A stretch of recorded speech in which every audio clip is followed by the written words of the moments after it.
Okay, year 4 homework 1 walkthrough. Again, for these ones you can go to our app over here, click on this link or below the link on the video, and click on homework. You'll find your homework here, and you can put your answers in on the right side, and you can see the homework on the left. Once you're done, scroll to the bottom and click check, and it will basically mark the homework for you. So I'm just going to walk through the homework now, and you can obviously scroll through this video and figure out if you need any help on any of the questions. I'll be explaining all of them basically. Okay, so let's get into the comprehension. Softwoods and hardwoods. When building a fire, you should always consider the type of wood you want to use. There are many different types of wood, and not all of them burn in the same way. There are two main types of wood, softwoods and hardwoods. Alright, so remember there are two main types of wood, and this passage seems to be talking about building a fire and the different types of wood that you want to consider. Okay, softwoods like fir and pine are great for new fire builders to use, because they're easy to split into little pieces for kindling. They catch fire easily and produce a wonderful holiday aroma when they burn. So there are a few words here which you might want to be aware of. So kindling, it could be, if you think about kindling a fire, it's sort of adding to it and making it grow, right? And wonderful holiday aroma. Aroma is a scent or a smell, so this means a good smell when they burn. These fires burn big and bright, and they are very easy to maintain. Although softwoods are great for many reasons, they do have some disadvantages. Softwoods burn fast. This means they need to use a lot of wood to keep the fire going. They also do not burn very hot, not nearly as hot as the hardwoods burn. Okay, so there's one difference between softwoods and hardwoods already. This means that wood needs to be completely dry. If not, it won't burn well, basically. Finally, softwoods do not produce long-lasting coals. This means that they will probably have to rebuild your fire in the morning should it burn out overnight. Okay, there's a bit more of this comprehension left, but what I like to do is, once I've read a bit, I like to look at some of the questions and prime myself for what's coming up. So it says, as used in paragraph 1, the word consider most likely means which one of these options? Okay, let's look at paragraph 1. We've got consider here. So when building a fire, you should always consider the type of wood you want to use. Okay, so can you put purchase into that place? So you could always purchase the type. That doesn't make sense, right? You should always decide upon. You should always look closely at, or think carefully about. Okay, so you should always decide upon the type of wood you want to use. That does make sense, but in the context it looks like, if you understand what consider means, it's asking you to think about which one to use rather than decide. So I wouldn't say decide is the option there. Option C, which is look closely at, or option D, which is think carefully about. Now, look closely at wouldn't fit very well in this context. So again, with synonyms, or like when it's asking you to what something nearly means, you can always try and put this phrase into it, right, instead of replace it with consider. So when building a fire, you should always look closely at the type of wood you want to use. It gets the point across, but you don't want to look at the wood, is not what it's saying. It's saying you have to think about which one you want to use. It's not particularly telling you to actually look at it, right? So that would leave us with option D being the best sort of replacement for the word consider, or what it would most likely mean, or most nearly mean, right? So when you're building a fire, you should always think carefully about which wood to use, and that works well because later on in the comprehension it's basically telling you why you should think carefully about them. Because of the softwood and hardwood, some of them have different benefits and different drawbacks, right? So softwoods are easier for new fire builders, and hardwoods will burn much hotter, etc. Right? So we know that if you think carefully about which one you're going to use, you're going to know which one to use, right? So option D is the best one there. Let's select that. Question 2. According to the passage, which of the following is a softwood? Alright, we have to continue reading because we haven't got there yet. So it says, hardwoods like oak, walnut and madrone are good for experienced fire builders. So we already know that madrone and walnut are not hardwoods because it says that right here. Now from there we can actually already, because we've crossed these two out, there's only one option that will match it, which is A, and that is pine only. There is no option that says none of them, so it has to be only pine, right? I do believe it will probably say somewhere in the text that it is pine as well. I don't remember it saying anything about it being pine, but either way, from the fact that we know that walnut and madrone are hardwoods, it can only be pine, which is the softwood, so option A is the answer there. Okay, they burn very hot and can reach temperatures up to 1000 degrees. They produce fantastic crackling sound when they burn. Hardwood fires are great to have during cold winter nights because they do not burn out easily. They also produce long-lasting coals, which softwoods do not, if we remember earlier. This means that you do not have to rebuild your fire in the morning should it have burnt out overnight. You simply have to put more wood on the coals and your fire will begin again in minutes. Although hardwoods are great for many reasons, they do have some disadvantages. They're tough to split, they do not catch fire easily, and they're more expensive. As you can see, it is important to think carefully. Again, you can see this works very well with question 1, about the type of wood that you use to make your fire. And remember that no matter what kind of wood you choose to burn, one thing never changes.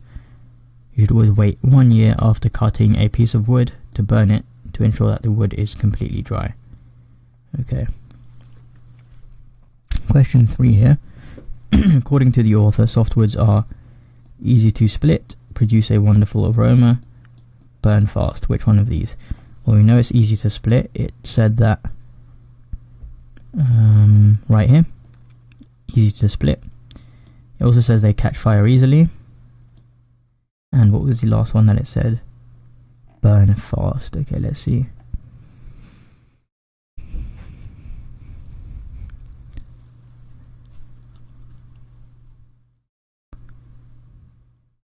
There we go. It says also softwoods burn fast. So all 3 of them are actually true, which means option D is the answer for that. Question 4. Using information in the passage as a guide, we can understand that walnut hardwood could burn at a temperature of, well, I remember it says they burn very hot and can reach temperatures up to 1000 degrees, right?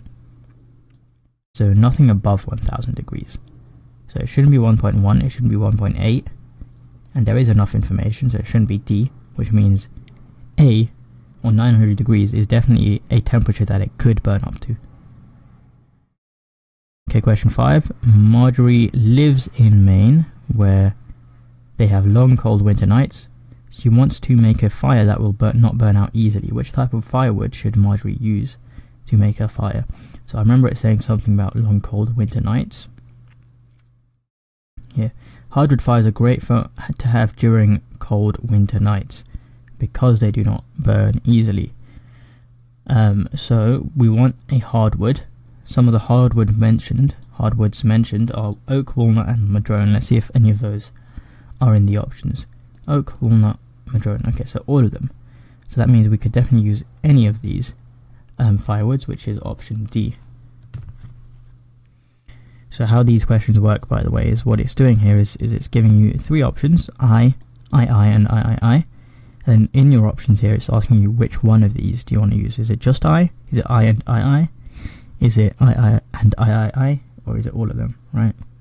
So option D is the answer for that. Question 6. In paragraphs 3 and 5, the author discusses the respective disadvantages of both softwoods and hardwoods. Based on its use in the passage, it can be understood that the word disadvantages belong to which group of words? Okay, so what we're given here is a few groups of words that have similar meanings. So you can see benefits, positives, profits, well, that's not a disadvantage, nothing similar to that. Types, kind, categories, again, not very similar to disadvantages. Uses, functions, purposes, not quite. Drawbacks, negatives, and losses. So this is actually very similar to what the word disadvantages means. Question 7. In the final sentence of the passage, the author writes, "This ensures that wood is completely dry." The purpose of this sentence is to... Okay, let's look back at the thing here, right? At the passage. It says, you should always wait 1 year after cutting a piece of wood. This ensures the wood is completely dry. So you can see this sentence right here is basically explaining why you should wait 1 year. So what it's actually doing there is it's giving a reason. It's not introducing a new idea or providing an example or showing contrast. It's giving a reason as to why you should wait 1 year. Okay, now we're on to the second comprehension. Let me quickly select D and C for these ones. Right, granting Clifton's wish. Just before Christmas in 1944, a letter arrived at our house, Philadelphia. The postmark was from Tuskegee, Alabama, so we all knew who it was from. We excitedly gathered around Mother as she opened it at a kitchen table. So this is what the postcard says. "My dear Mother, I did not get the leave I expected for Christmas. I'll miss all of you. Please leave the Christmas tree up until it makes it back. I expect to be home by March 1st. Love from your son." I was 17 years old at the time. My heart sank. I felt a profound sadness that my favourite brother would not be home for Christmas. He was one of the Tuskegee Airmen and was responsible for maintaining the airplanes flying off to fight World War II. My mother, being the optimist she always was, said, "Well, it looks like we'll get to have 2 Christmases this year." After Christmas, my sister and I worked together to make sure we kept that Christmas tree looking as pretty as possible. This was no feat. This was no easy feat. Okay. Again, let's look at some of the questions now to sort of prime ourselves for what's coming. Okay, after Clifton's letter is read to the family, the narrator's mood shifts from arrogant to humble, sad to joyful, uncertain to clear, or excited to disappointed. So he's never arrogant in the start of this text. Arrogant means proud, right? He doesn't seem sad at the start. He actually seems excited because excitedly gathered around the kitchen table, right? Uncertain to clear, well, again, not quite. He was definitely excited at the start and then disappointed afterwards because you can see his heart sank right here.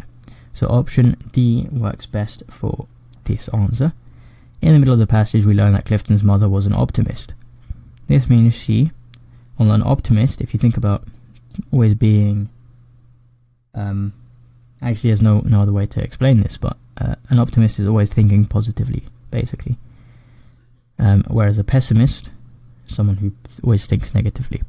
So, wants the best for others, upholds high standards, maintains a positive viewpoint, there we go, considers all of the outcomes before making a decision. Again, for this word, obviously, easiest way to get this mark is to know what optimist means. If you didn't know what it means, you could always look at the passage and try and figure it out.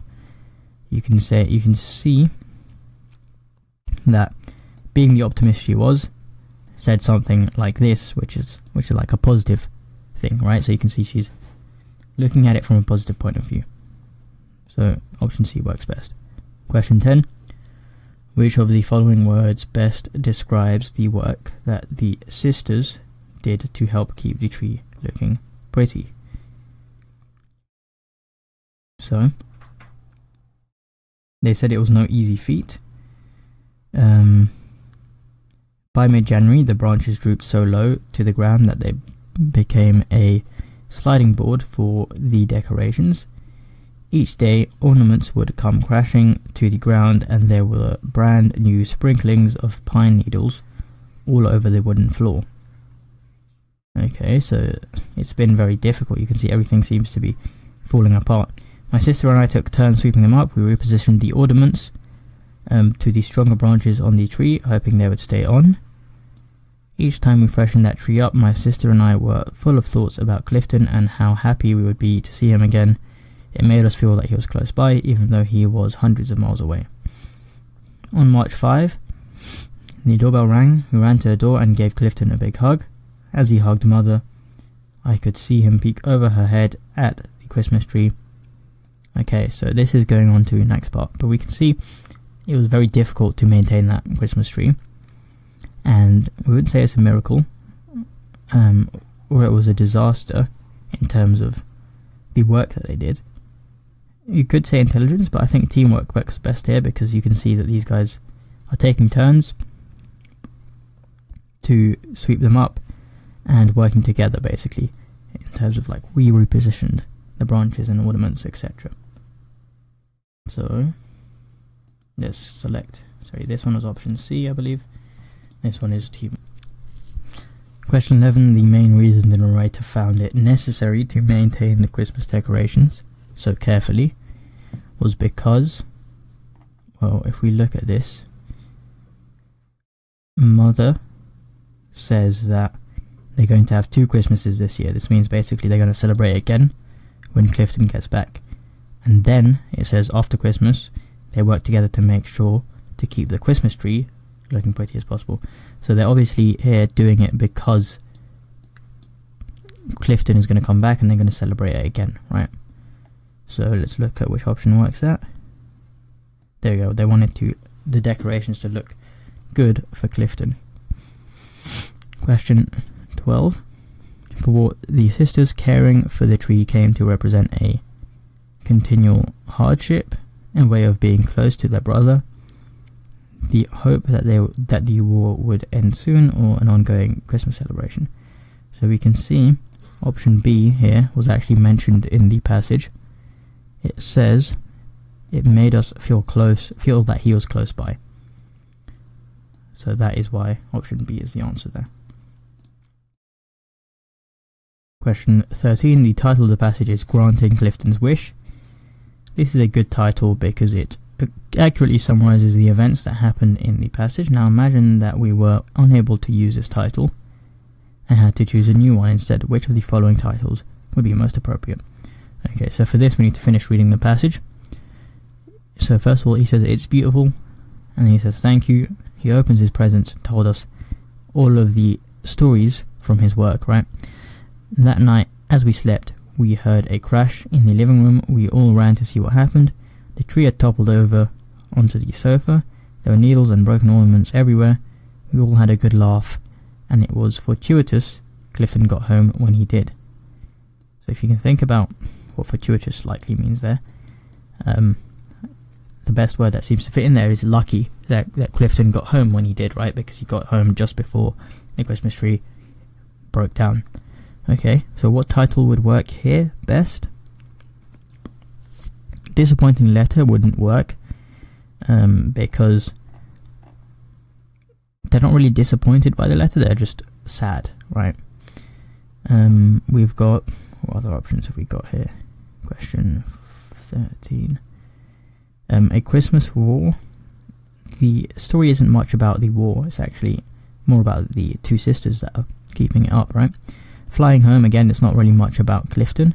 A Special Request, again, that would work best, even if you think about which is closest to the title that we've got up here, which is Granting Clifton's Wish.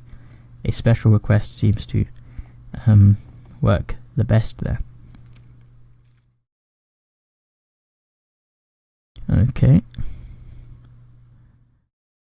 Oh yeah, and here we go. We can see please leave the Christmas tree up until I make it back, right? So that is the special request. Okay, question 14. Which of the following words best describes how Clifton feels when he sees Christmas tree? So he says, it's beautiful, thank you. He definitely feels very appreciative, I would say, in that. Surprised isn't really it. Proud, I'm sure he feels proud, but It's his request that has been completed. And I'm sure he is appreciating that. Understanding, again, it wouldn't match very well. Question 15, in the last line of the passage, the narrator says, "It was fortuitous Clifton got home when he did. Which of the following choices also describes fortuitous circumstances?" So again, we decided, we went over that this best means luck or lucky. So getting the last seat on the bus, that's quite lucky, right? Or even if you think about the circumstance that we had, Clifton got home just before the tree fell down. So that's a very similar circumstance to getting on the bus just before it gets full, right? Having an umbrella when it's unexpectedly begins to rain, again, that is very similar. And receiving a pass grade on a test you studied hard for. This isn't the same, because this isn't very lucky. You worked hard for this and you expect it, right? Whereas these ones are a bit unexpected and it's lucky that it happens. So option B would be the best one here. And that would be I and I. Okay, now on to the close, or filling in the missing blanks. So let's read through this text and figure out which words we can use from the box. So one day a wolf and a lamb something to come at the same time to drink from a brook. Okay, so I'd probably say agreed or something like that, right? So let's look at wolf and lamb excuse or gently, wished, happened. The happened to come, that seems to work the best. They happened to come to at the same time to drink from a brook that ran down the side of something. So if it's a brook, like a river, it's running down probably the side of a mountain here. So this would be the best one here.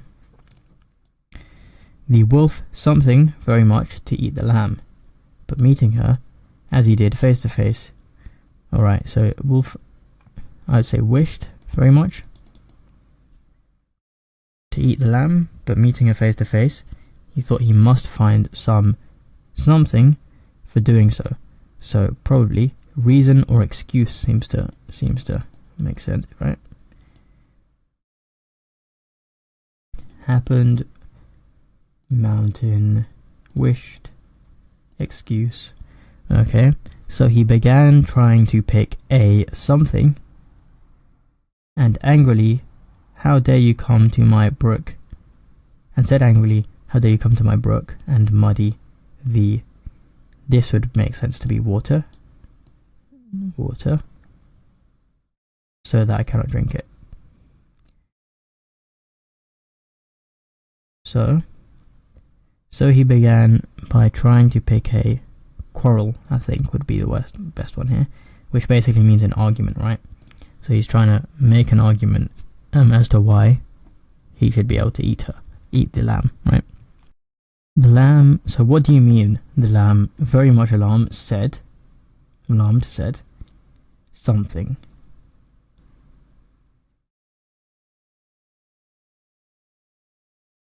Okay, said gently is probably a good one here. So he said, "What do you mean gently?"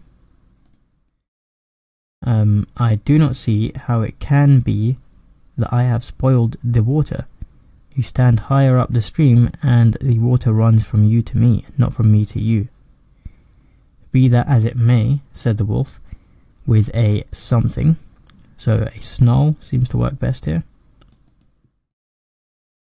You are a rascal, all the same, for I have heard that last year you said bad things of me behind my back.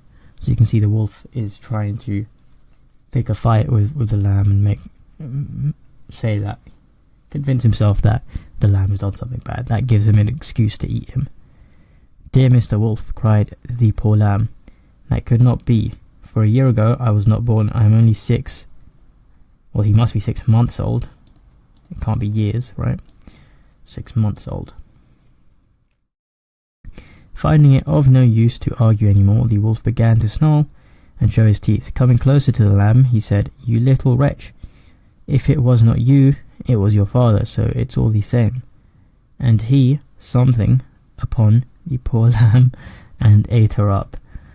So the last word here, I believe, is pounced. So we can use pounced here. Pounced upon the lamb and ate her up. Okay, now we're on to the close for the lion. Okay, there is in the appearance of the lion something both blank and imposing. Okay, so what word could fit here? I'd think noble and imposing. Again, it would have to be an adjective here because it's describing the lamb, right? So noble. His body, when full grown, is only about something feet. So it has to be a number here, which will be 7, I think. Long and less than 4 feet high. But his large and shapely head, with its powerful jaws, his glaring eye, and long flowing mane would be the best one here. Because you can see that's his mane, right? Give him an air of majesty that shows him worthy of the name King of Beasts. Yet we are told that the lion will not something attack man. So will not willingly seems to be the only one that works there. Because if you try all of the other words, they won't work. They will not willingly attack the man unless first attacked himself or driven by hunger to forget his habits. On meeting man, suddenly he will turn something slowly for a short distance and then run away. So turn retreat, turn noble, turn scarcely, turn although, turn crush, turn roaming, turn den, turn 7, turn longer, and turn.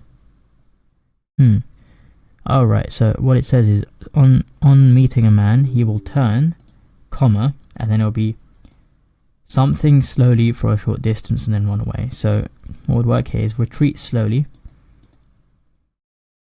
for a short distance and then run away.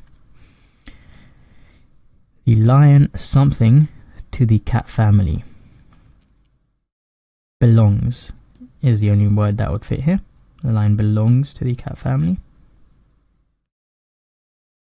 And his teeth and claws are similar in form and action to those of the house cat. His food is the flesh of animals, and so great is his appetite.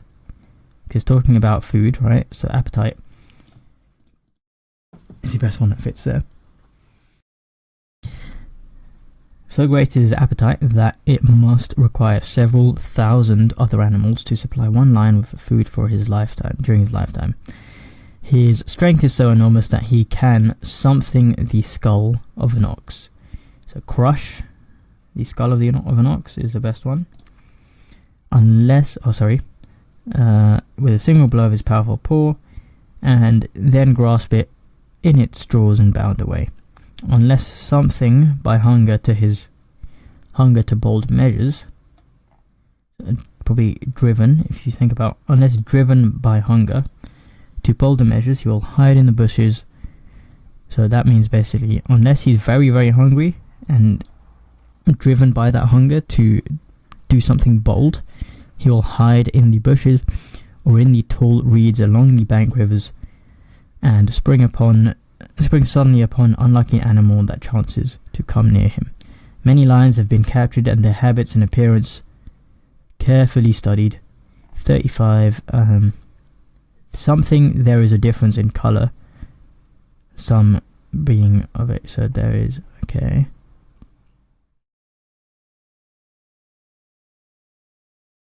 I'd say although there is a difference in colour, some being yellowish and others deep red, and a few silvery grey, the general form and appearance of all lions is the same. The mane of a dark, so you can see why although works there really well, is because you can say it's saying although something else, right? Something else different.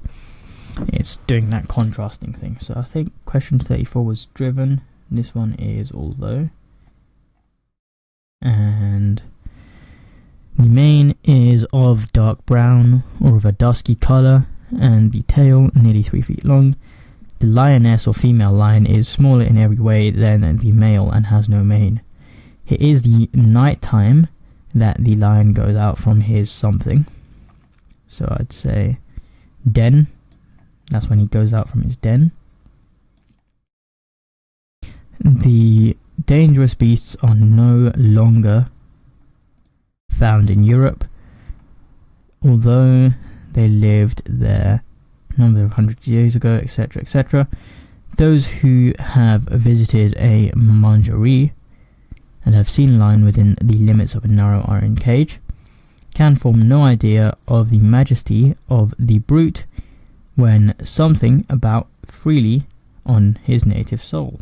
So roaming, when he's roaming about freely, right? It consists, says the well-known writer, at times of a low, deep moaning. So it's talking about the voice of the lion here. Repeated 5 or 6 times and ending in something audible size. So what words have we got left here? We've used all of these. So I'd say scarcely, right? I think that is the last one, but scarcely audible size. So that means barely audible size at the end of it, right? So there we go. That's the end of the lion close. Okay, now we're on to extra English, which is verbs. Okay, write the verbs in the following sentence. So what we've got here is, which one here is the verb? The children go to the school by bus. Well, go is the doing word here. Bats sleep during the day. Sleep is a doing word here. These toys belong to Kathy. So again, belong is the only doing word there. Belonging is a verb, right? Or belong. Every pupil has a good dictionary. So good is actually an adjective, so it's not that. Has is the doing word. Obviously having something, right? It's a verb. Polar bears live is a doing word. Most children learn very fast. So learn or learning is a verb. Mr. Thomas teaches is a verb as well. Earth goes is a verb here. We never cross. So crossing the street is obviously a verb. Many stores close. That is also a verb. Okay, exercise 2. Fill in the blanks with the simple present tense of the verb in the parentheses. Winter. So now it says we have to put come in here, but we have to make it into the correct tense, right? So winter comes after autumn is probably the best one here. A dog barks. You look tired. That actually works. Everyone mistakes. So it says simple present, right? So it shouldn't be looked, because that's past, and looking isn't. You looking tired doesn't make sense, right? So everyone makes mistakes is the simple present there. Ali works in a department store. Judy speaks English very well. Tim's knee hurts. Monkeys like bananas. Kate always eats, right? So if you said ate, that would be past tense as well. And always eat sandwiches, that doesn't make sense. You always have to have an S at the end of those. He types very fast. Again, you can see this pattern, right, where it's having an S at the end. Okay, question 60. Fill in the blanks of am or are. So they are good friends because that's plural. He is a good soldier because that's singular. And it's a he rather than I. If it was I, then it would be am, right? You are taller than Charlie. She is ill. We are very hungry. Again, plural. It is a sunny day. I am angry with Joe. You are all welcome. So you can see if it's I, it's am, right? It goes am. If it's you, then it's are. If it's a plural, then it's also are. And then if it's like she or he, then it's is. Okay, fill in the blanks with is or are. John's dog is very friendly. Robert is 10 years old. These flowers are very pretty, plural, right? These two schools are, again. And math is not a very difficult because it's talking about a singular. Is dinner ready? Is a good question. This computer is very easy to use. All windows are open. All the windows are open. Sorry. Sue and Jane are neighbours. His hair is curly. Okay, question 78. There is or there are. Okay, so there is a fence around the barn. There are trees along the road because that's plural. There is a rainbow in the sky. There are lots of parks because that's plural. There is nothing in the cupboard because that's singular. There are not many. No, so there is or there are not many new bedrooms. Again, plural. There are a lot of mistakes in your test paper. There are wasps in the nest in a tree. Oh, sorry. There is a wasp's nest. So what this says is this is a singular, but it's possessive apostrophe there. So it's saying there is one wasp's nest in the tree, right? There are ants in the cookies. There are many different kinds. This will be plenty of food on the table. So there is plenty of food on the table because it's singular. There is a church on the hill. There is no more water in the pool.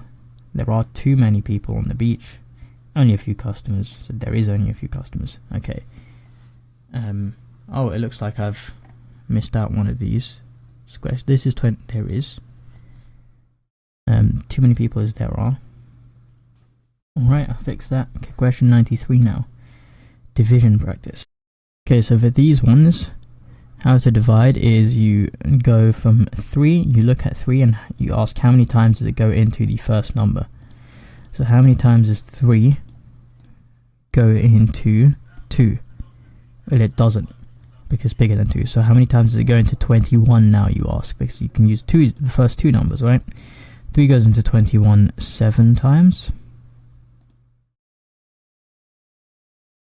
And that'll give us 21. So we put 3 times 7. Once we put 3 goes into 21 7 times, we put the 7 at the top, and we do what is 3 times 7, and we put that down here. So that we've got 21 on top of 21. And then we subtract these two, that will give us 0. And then we can bring the 9 down, because 3 doesn't go into 0, right? So we can bring the 9 down, and then we can ask how many times does 3 go into 9? And that is 3 times, so we put it at the top again, and then we do 3 times 3, and that will give us 9, and we put that down here. And then we subtract these two, and that will give us 0. So that means there's no remainder, and the answer here is 73. Okay. Question 94. How many times does 2 go into 1? It doesn't. So how many times does it go into 10? 5. So we can put that up here. 2 times 5 is 10, right? So we do 2 times 5, that gives us 10. And then we can minus these, and it'll give us 0. 2 doesn't go into 0, so we can bring this down to give us 2. And ask how many times does 2 go into 2 here? Well, it goes into it once. So that means 51 is the answer here. Question 95. How many times does 3 go into 6? It actually does 2 times. And if we do this, 3 times 2, that'll give us 6 down here. We do minus, and that'll give us 0.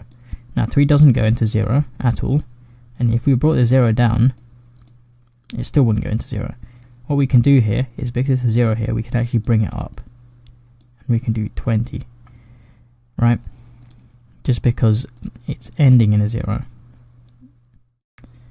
So the answer here will be 20. Question 96. How many times does 7 go into 3? It doesn't. So how many times does it go into 37?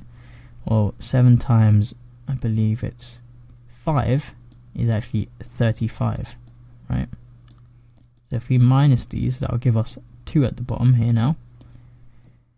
And then we can bring down the 8, because 7 doesn't go into 2, right? But it does go into 28. And it does. 7 goes into 28 4 times. So we can put 4 up here. And then we can put the 28 down here. And we can minus it, and that leaves us with no remainder. So 54 is the answer for this one. Question 97. How many times does 2 go into 28? 2 goes into 2 once.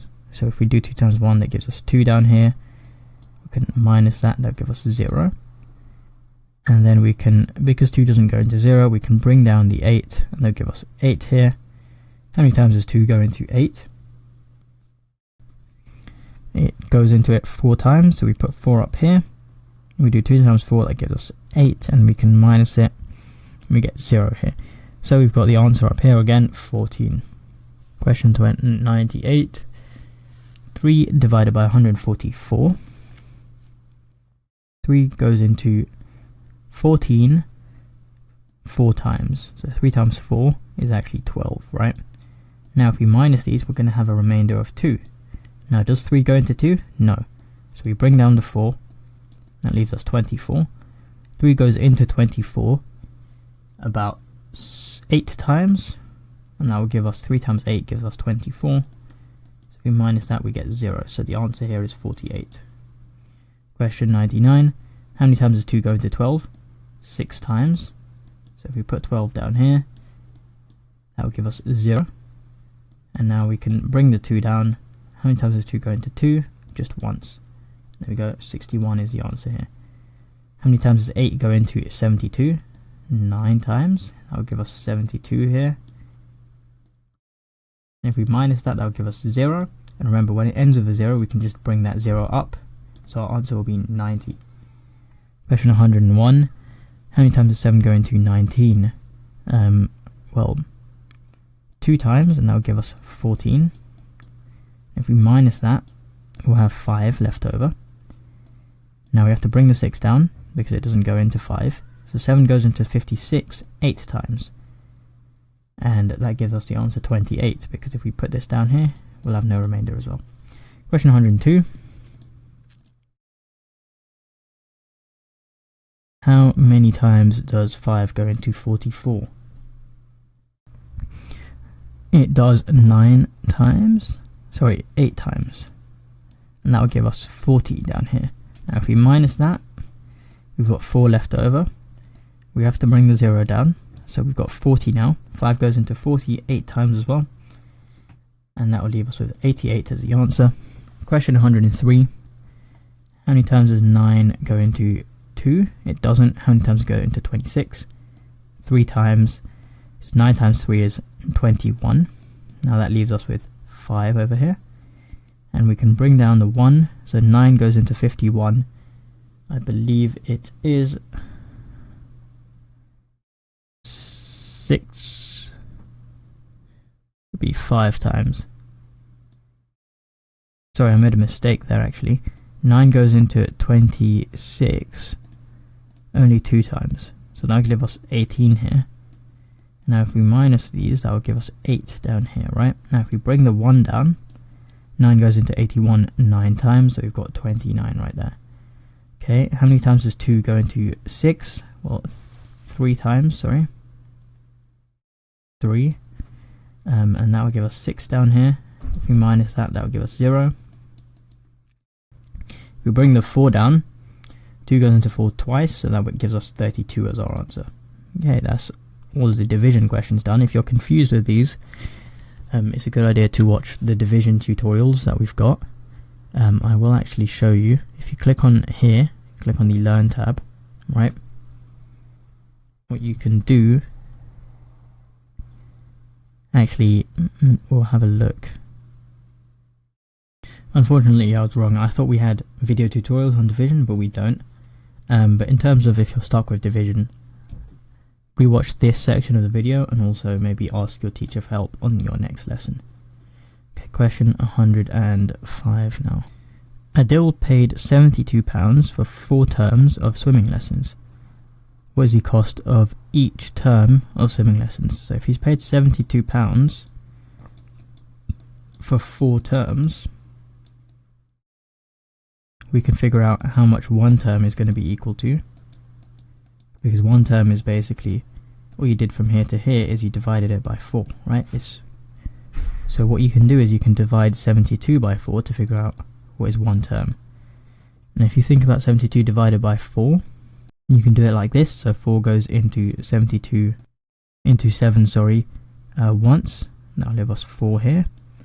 And if we do that, we'll have 3 down here. And we bring the 2 down. Sorry, this is getting hard to see. But basically we've got 32 down there. And 4 goes into 32 8 times. So our answer here is 18, right? So 72 divided by 4 is actually £18.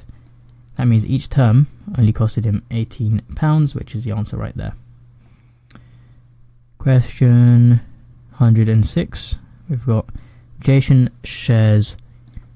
What does he share? He shares a bag of biscuits equally between 7 dogs. There are some biscuits left over. Which of these numbers cannot be the number of biscuits left over? So if he shares a bag of biscuits between 7 dogs, let's have a think here. Now the number that cannot be left over, this is supposed to say 7. It's a bit hard to read. Hopefully in your one is okay. But it should be 7, right? If there was 7 left over, then he would just give out 1 to each of these dogs. So 7 can't be left over, right? So the answer has to be A. Okay, question 107. Sharon needs 132 centimeters of wire fencing to go around her garden to keep the cats out. The fence comes in 8-meter rolls. How many rolls of fencing does she need to circle the circle the correct answer? So 8 meters is 800 centimeters. And she needs 132 meters. Oh, sorry. We don't even need that. 132 meters. And she's only got 8 meters for each fence, or each roll. How many rolls does she need? So we need to figure out how many lots of 8 do we need that goes into 132. So 8 goes into 13 once. And if we put that down here, we will get 5. And if we bring the 2 down, how many times does 8 go into 52? 6 times, because 8 times 6 is 48. And that will give us 4 left over. Now that means 16 isn't enough, right? Because it'll have 4 left over. So if we would go with 17, it will be a bit too much in terms of too much fencing will come, but it's enough, right? So that's why we're going to go with 17 rather than 16, which is option D. Okay, question 108. Jane's wedding cake has a weight of 1,600 grams. The cake is cut into slices weighing 40 grams each. How many slices are there? Okay, so 40 grams each and 1,600. So we have to do, how many times does 40 go into 160? 4 times. If we minus that gives us 0, and then we've got 0, we can bring this up, right? So actually 40 times 40 is 1,600, right? That means you can actually cut this into 40 slices, and each of them will be 40 grams, right? So the answer here is 40. Okay, question 109, decimals homework. So for these ones, all you have to do is do normal addition, and then also bring the decimal point down to where it is. So 1 plus 1 is 2. 9 plus 3 gives us 12, which we can put the 2 here, carry the 1, and 3 plus 1 is 4, and 1 plus 7 is 8. So now we've got 84.22, which is here. Same with this, 7 plus 8 is 15, 9 plus 6 is also, sorry, we have to carry the 1, 9 plus 6 is 15, if we carry the 1 there, we get 16, and then 1 plus 1 plus 6 is 8, and then 3 plus 2 is 5. So again, keep the decimal point in the same place, that will give us 58.65. 3 plus 8 is 11, carry the 1. 8 plus 3 here is 11 again, carry the 1. Move the decimal point here. Now 6 plus 6 plus 1 is 13, carry the 1. And then 8 plus 9 is 17. So we do 173.11. Question 12. 2 plus 9 is 11. 4 plus 2 is 6. And add the 1 is 7. Decimal point here. 6 plus 3 is 9. 2 plus 2 is 4. So we've got 49.71. Okay, question 113. Well, we do 1 minus 8. But because you can't do that, or you'd go negative, right? What you can do is you can borrow from this. So this turns into a 4. And this, you use the 1 from here and you make this into 11. So 11 minus 8 is 3. Then you got 4 minus 4, which is 0. You bring the decimal point down. You do 8 minus 1, which is 7. And then 9 minus 8, which is 1. And we've got the answer here, 17.03. Okay, 7 minus 6 is 1. 6 minus 1 is 5. Bring the decimal point down, and then we've got 0 and 0. So basically it's 0.51. We've got 4 minus 6 here. We have to borrow from the 5. So make this into a 4. And this turns into 14. So 14 minus 6 gives us 8. 4 minus 1 is 3. And we can bring the decimal point down. 5 needs to borrow from the 6. So this turns into 5. And we've got 15 minus 7 now, which gives us 8. And then 5 minus 5 is obviously 0. So we've got 8.38 as our answer here. Okay, now we've got 3 minus 7. So 3 needs to borrow from the 4. So this turns into 3. And now we've got 13 minus 7 for this one, which is 6. And then we've got 3 minus 3 is 0. Bring the decimal point down in the same position, sorry. And then 8 minus 4 is 2. Sorry, 4. And then 9 minus 8 is 1. And that gives us 14.06. Okay, question 117 now. Look at the menu on the right and work out how much it would cost to buy a sandwich and an orange juice. So a sandwich is £2 and an orange juice is £1.50. If you add those together, you'll get £3.50. You can always do it in your head, or you can do again like this, right? £1.50. Like that, right? But that gives us £3.50. Tea and a tea cake. So £1.40 added to £1.35. You can add it in your head, so 1 plus 1 is 2. And then 35 plus 45 plus 40 is 75, right? So £2.75. Coffee and a scone, £1.25 plus £1.85. Well, if you add 25p to 85p, that will actually give you £1 and just £1, right? Sorry, £1 and 10p. And then you add the two £1, so that will give you actually £3.10p, right? Again, that's if you're doing it in your head. If you're struggling, just do it long multiplication, long addition like that, right? 120, orange juice and scone. So you can add the £1 and the £1, that gives us 2, right? And then you've got 50 added to the 85p, that gives us £1 and 35p. So overall, if we add £1.35 to £2, we'll get £3.35 as our answer. A scone and a tea cake. So £1.85 added to £1.35. If you do this, if we add these ones together, right, 85p added to 35p, that will give us £1 and 20 pence. And then we add the other two £1 that we've got here, and that'll give us £3 and 20 pence. Again, I'm showing you how to do it in your head, which is it's good to be able to do that after a while. If you're struggling again, lay it out like this and you should be able to figure it out, right? Question 122. Let me put these in. £2.75, £3.10, £3.35 and £3.20. 122. Sam is going on holiday. His suitcase can carry 25 kg. If he has already packed 115.7 kg, sorry, if he has already packed 15.7 kg, what is the maximum weight he can add to his suitcase? So if he's already done 15.7, we have to find the difference between that and 25, because that will tell us how much he can add, right? So if the difference is basically 25 minus 15.7. Sorry, 15.7.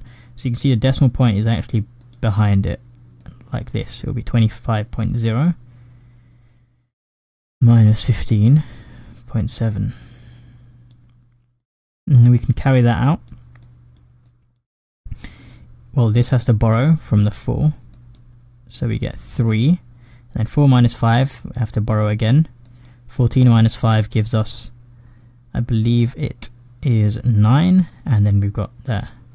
So what we're left with is 9.3 kilos that you can add, because the decimal point stays in the same place. So we've got B as the answer there. Question 123. Frankie had £20 35p. He bought a football magazine for £1.80 and an ice cream for £1.25. So if we minus 20.35 from these,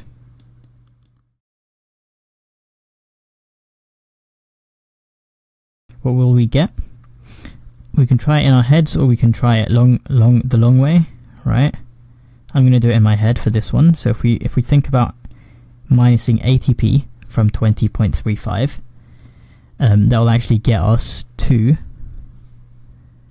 19.55. So that gives us 19.55 minus 1.25. How I think about that basically is I think about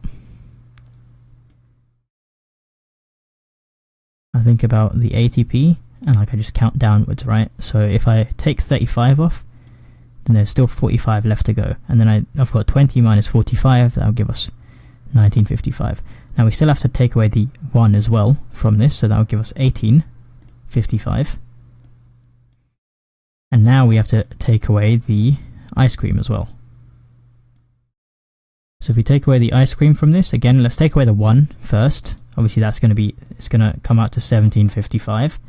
And then we can take away the 25p, which would bring us down to 1730.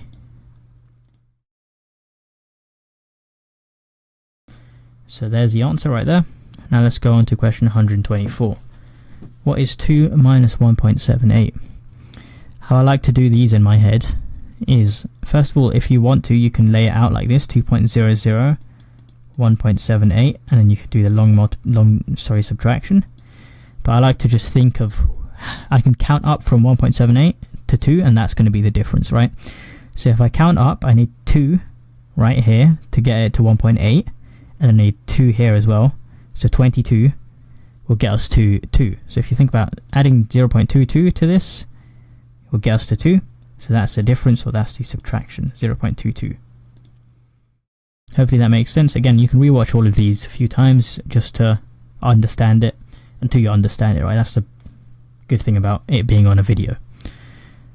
Write the correct comparison in each box. Okay, so this means the left side is bigger because the crocodile is eating the bigger side. This is the right side, and this means it equals, of course. So is 10 bigger than 1? Yep. Is 5.27 bigger than 5.24? Yep.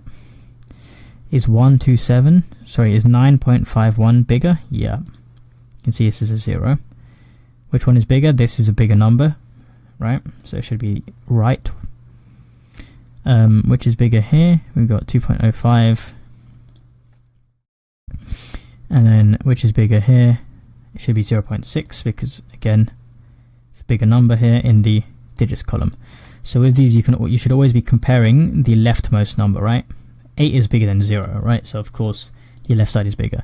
6 is the same, right? And 2 is also the same. But then you've got 4. Is that bigger than the 0 here, right? If there is nothing behind it, that means it's just a 0 behind it, right? That means there's a 0 here. Is 4 bigger than 0? Yes. So that means the left side is bigger. So the 4 here is obviously bigger than the 0. The 6 is the same. The 5 is bigger than the 4, so the left side should be bigger. The 0 is the same, 8's the same, 9 is bigger than 2, so the left side should be bigger. 8, 1, all the same. This is a 3 here, and this is a 0, of course, because there's nothing behind it, right? So the left side is bigger, because 3 is bigger than 0. Okay, now multiplying by 10, 100 and 1000. This is very easy. With these ones, all you have to do is move the decimal point by the number of zeros there is, right? So if you're timesing something by 100, you can move the decimal point 1, 2, because there's 2 points. So that gives us 5774, which is the answer right here. Same thing here, that will give us 4325. With this one, we'll get 9139. With this one, we only move it once because there's only 1 0, so that should be 491.5. This one's only once, so that should be 499.7. Again, when you're timesing, you move to the right. When you're dividing, you move the decimal point to the left, right? So these are all times. So this should be twice, so 545424. This is only once, so it should be 234.1. Looks like there's not an option here, but that should have a decimal point. Alright, question 144. Again, this moves once, so that should be 872.4. This moves 1, 2, 3. Okay, so now you've moved even further. When you've moved again, you fill in the blank with a 0, right? So that means it should be 94650 as the answer. Okay, question 146. 1, 2, 3. So we put a 0 here. It should be 91740. This is only moved once, so it should be 402.6. This moves again all the way up here, and we should have a 0 at the end, which is this option. Same with this, we should have a 0 here, so 52260. This should only move once, 628.2. It should move 100 times, sorry, twice, so that gives us 4416. And now we're moving on to normal decimal multiplication. So this is the same as normal multiplication, but what you do is you count how many numbers are behind the decimal point. So you've got 1 here, 2 here. So that means when we times this, we're going to have two numbers behind the decimal point. So let's do the normal multiplication. 4 times 3 is 12, and we carry the 1. 4 times 8 is, I believe it is 32. And then we add the 1, we get 33 here. And now if we bring the 0 here, of course, so 2 times 3 is 6. 2 times 8 is 16. Now we can add everything together. So we'll get 2, 9, 9, and 1. And then again, like I said, there's two numbers behind the decimal point. So we put 2 here. So 19.92 is the answer here. Question 153. 3.9. 6 times 9, right? So what we can do here is 6 times 9 is 54. So 6 times 3 is 18, and add the 5. That will give us 18 plus 5 will give us 23. Sorry, no decimal point there. We move the 0 here. 6 times 9 is 54 again. And then we got again 18, add 5 is 23. This is 4, right? So let's add these together. We get 4, 7, 5, and 2. And again, we have two numbers behind the decimal point. So it should be 25.74. Perfect. Question 154. 7 times 6, that will give us 42. 7 times 7 is 49, add the 4, it will be 53. Now we move the 0 here. 5 times 6 is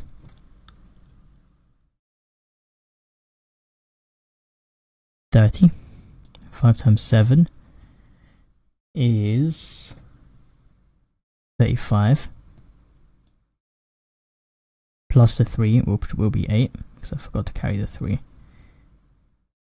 Okay, and now we finish this off. We'll get 2, 3, and then 5 plus 8 is 13, and then we've got 4. So 4, 3, 3, 2. Again, we've got two numbers behind the decimal point, so it should be 43.72. 0.32, right?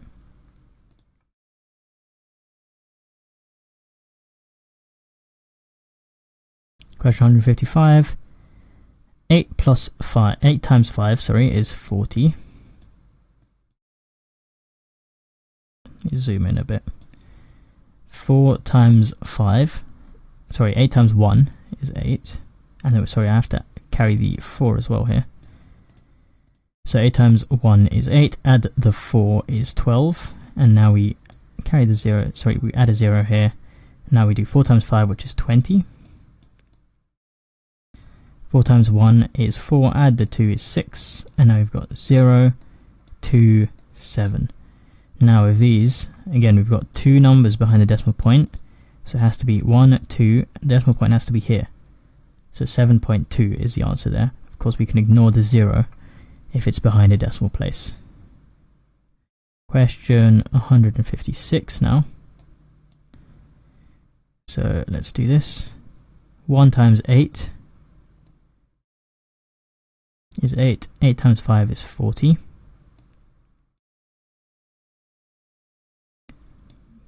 3 times 1 is 3. 3 times 5 is 15. Now if we add these, we'll get 8, 3, 9, 1. Again, two numbers behind the decimal point, so it should be 9.38. Oops.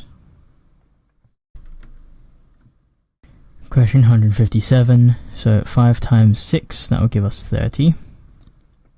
5 times 5 will give us 25 plus 3 is 8.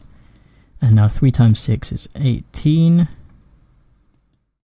And 3 times 1 is 15. Sorry, 3 times 5 is 15, add 1 is 16. We've got 0, 16, and we've got 9 and 1. 19.6, because there's two decimal points, right? Okay, question 158. 3 times 2 is 6. 3 times 8 is 24. Now 9 times 2 is 18. 9 times 8 is 72. And add the 1, it will give us 3. Alright. Oh, sorry, that 1 was from before. So I need to add the 1. Alright, let's add these together. We get 6, 12, 5, and 7. Now, two numbers here, meaning we have to go 1, 2, and the decimal point will be here. 76.26. Hold on. Yeah, so I made a mistake there. I was meant to carry the... I was meant to add that. That would give us 73. And that would give us 76.26. Because if we add the 2, and the 3, and the 1, that would give us 6, right? There we go, 76.26. Alright, let's go on to question 160 now. Arrange the options in the... Also choose the option that is got it in the arranged ascending order, sorry. Sorry, I haven't done 159. Let me do that very quickly. So 1 times 5 is 5, 1 times 2 is 2, and then 9 times 5 is 40, sorry, 45 actually, and 9 times 2 is 18, add the 4 that is carried, will give us 22. Now let's add these, we'll get 5, 7, 2, 2, and then 1, 2, that'll give us, decimal point should be here, 22.75. Right, let's arrange these into an ascending order now. So we've got 1.1. Alright, that is definitely bigger than this, right? So that's not ascending, that's descending. So it can't be A. Can't be C either. This is the smallest, that's right. And then we've got 0.002. That is correct. This can't be correct because 0.002 is actually smaller. Again, you can compare the place, so 8 is bigger than 0, right? So that leaves us with option B as the correct answer. Question 161. Can't be A. 4 is definitely bigger than 0.02. Now these all match all the way until here. Again, it can't be C because 4 is bigger than 2.3. And then here, 4.47 is smaller than 4.74. So it can't be D. That means the answer is B. Question 162. It can't be A because 0.231 is too big, and it can't be D as well. Now these are all the same until here, so 0.231 is smaller than 0.321, so the answer here is B as well. Question 164, sorry. Choose the option where the decimals are arranged in descending order now. So these are all the biggest. Now this 0.02 is smaller than this, so it can't be A, and same with D. Let's keep comparing these. It looks like this is too small. This should actually be at the end, which is why option C is the answer here. Question 164. Now it can't be A because 7.4 is smaller than these, right? So the biggest one has to start. If we look at 12.6, again, that's bigger than 8.5, so it can't be C.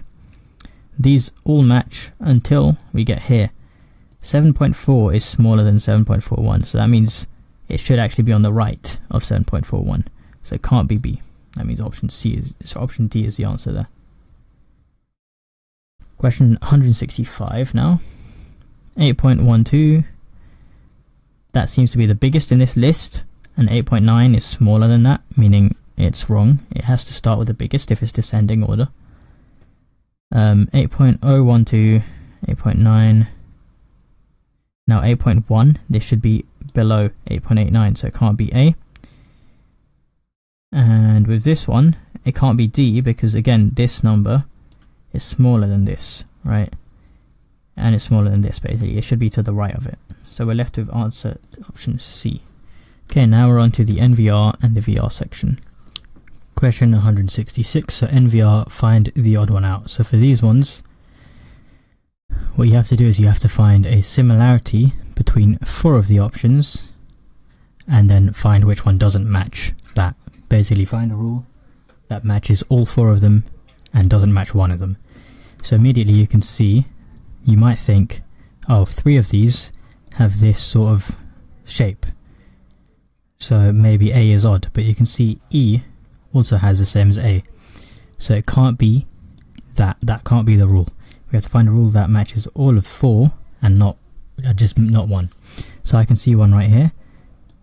1, 2, 3, 4. All of these have their feet, or these birds have their feet pointing this way, whereas D is pointing the wrong way, meaning the answer, or the odd one out, is actually D. Question 167. Again, if we look for a similarity between all of them, or like a rule, I can see these sort of lines are all the same in these 4, and on this one it's actually straight, the outside lines, right? So A is actually odd here. Question 168. Now when you see, what you can assume is if the shapes are all the same, one of them is going to be a reflection. So if you try and rotate A, you can see you can make it into B, right, if you rotate it. You can also do that with C and also D. But if you keep rotating it, if you think about rotating this, you can never make it into E because E is actually a reflection. So yeah, I mean, you can also look at it like this. You can see this way is pointing clockwise, whereas all of the other ones are like pointing anti-clockwise, right? But in general, this is basically a reflection.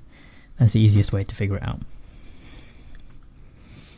169. So this one,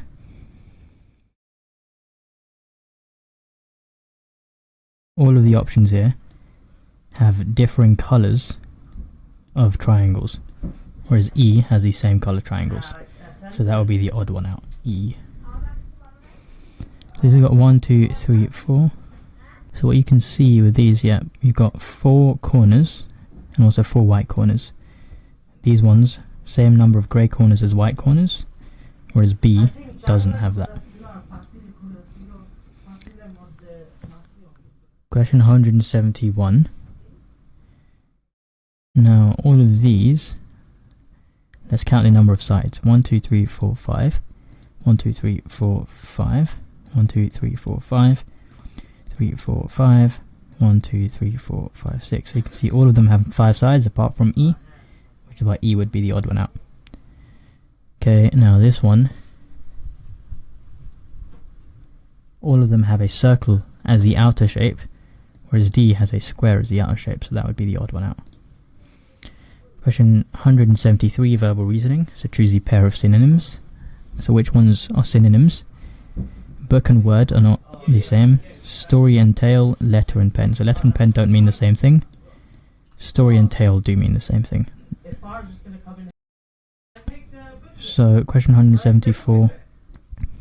Sight and vision, expect and delay, and common and unusual. These are antonyms, they mean the opposite things. Expect and delay don't mean the same thing.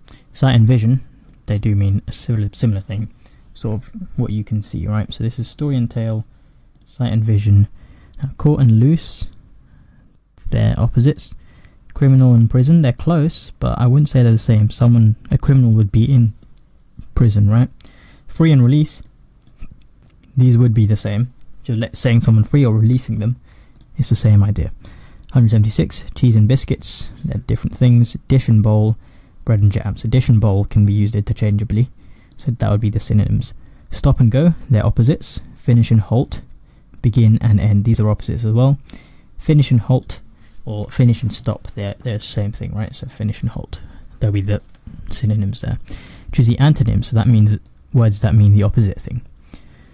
So sensible, sense and every, and feel, foolish and all. So you can see sensible and foolish are opposites. Sensible is being good, right, and not messing around. Foolish is the opposite. Section, peace, war, peace, portion, argue. Now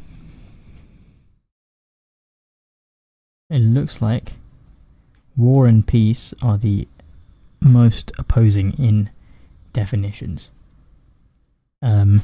because nothing else works here. So those would be the antonyms here. Sensible, foolish, war and peace. Heavy, pretty, eager, light. So heavy and light here are very opposite. Ripe, ready, ripe, guide, ripe, fall. Rise and fall, there we go. Rise and fall are complete opposites. One's going up, one's going down. Okay, mine and ours, major and minor. Those are the opposites right there. If you know, major is something very important, minor is something that doesn't really matter that much. Okay, question 183. Find a synonym in the brackets for the word on the left. Okay, so lie. You might think lie down, but that's a different word, right? Lie sleep, lie bed, lie and fib, and lie and truth. So I would say lie and sleep are very similar. If you're lying down or sleeping, they're similar. Okay, catch and capture would be the most similar. Throw is the opposite. Chase is also different, and so is escape, right? Woman and lady are the most similar here. Combine and blend, because they're both mixing something together. And then charge and attack, both like sort of going towards something, attacking it, right? Okay, that's the end of the year 4 homework 1.